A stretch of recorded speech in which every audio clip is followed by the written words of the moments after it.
நிச்சயமாகவே முடிவு உண்டு. உன் நம்பிக்கை வீண் போகாது. அதிக நாட்கள் காத்திருக்கிறது இருதயத்தை இழைக்க பண்ணும். ஆனா விரும்பினது வரும்போதோ ஜீவ விரிச்ச போல இருக்கும். சிலது தாமதிக்கலாம், சிலது காலம் கடந்து போகலாம். ஆனா கர்த்தர் நிச்சயமா அதுக்கு என்ன வைத்திருக்கிறார்? ஒரு முடிவு வைத்திருக்கிற. ஒரு நம்பிக்கைக்கு ஒரு முடிவு இருக்கிறது. நீ நம்புகிறது வரும். அல்லேலூயா. நம்புகிறதே கர்த்தர் தருவார். கர்த்தரை நம்பின ஒருவரையும் கர்த்தர் கைவிட்டதே கிடையாது. மனுஷருங்க கைவிடலாம், ஆனா நம்ம உலகத்துல யார் யாரையோ நம்பி நீங்க என்ன பண்ணிருக்கலாம்?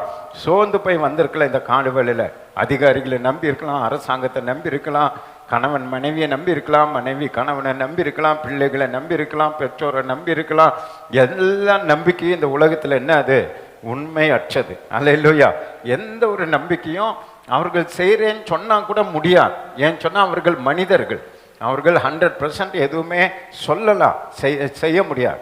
சொல்லணும்னு விரும்பலாம், ஆனால் செய்ய முடியாது. ஏன்னா அவர்களுடைய சூழ்நிலை பல விதத்தில் என்ன ஆகும்? மாறிக்கொண்டே இருக்கும்.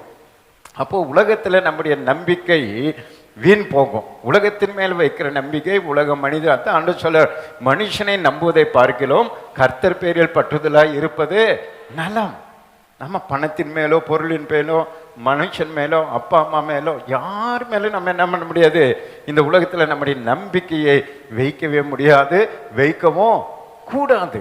நமக்கு ஒரே ஒரு நம்பிக்கை, சர்வ வல்லமுள்ள தேவன். அல்லேலூயா. அவர் ஒருவர் போதும் நம்மை நடத்துவதற்கு, அவர் ஒருவர் போதும் நம்மை உயர்த்துவதற்கு, அவர் ஒருவர் போதும் நமக்கு எல்லாம் வச்சையும் தருவதற்கு. அல்லேலூயா.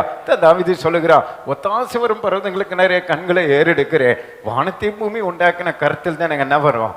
ஒத்தாசை வரும். அதனால உலகத்துல அவங்க தரலையே இவங்க தரலையே அப்படியெல்லாம் நீங்க கவலையே படாதுங்க. நமக்கு வாரி இறைக்கிறவர், சம்பூர்ணமாய் கொடுக்கிறவர் நமக்கு ஒருவர் உண்டு. அவர் தான் இயேசு. அல்லேலூயா. அவர் தான் சொல்றாரு, நீ என்ன நம்பிட்டனா உன் நம்பிக்கை என்ன ஆகாது? வீண் போகாது.